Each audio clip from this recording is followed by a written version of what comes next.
Good morning, welcome to the garage. This is a little project for one at mates.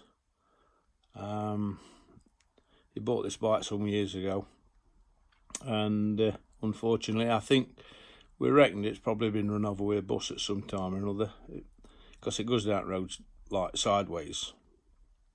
So the idea is to, while I've got the wooden jig out, we're going to have a go at straightening it up. Now I've got it pretty straight at the moment. I have been belting it quite hard in places, so I didn't want to show you that bit, but this is where we're getting to at minute, and we've not quite straight yet. That's a triumphant background ready for winning jig when I've got it done, but we're nearly there with the hard work. It's just final adjustments now. This is a 1929 Rally.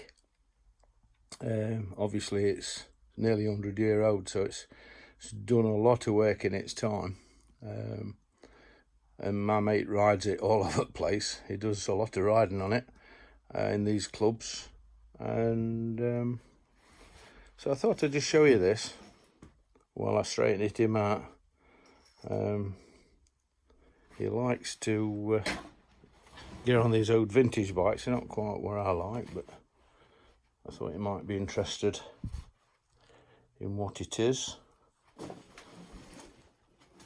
I mean, they're very spindly, and that's why you can nearly enough take them to bits and bend the parts back into shape.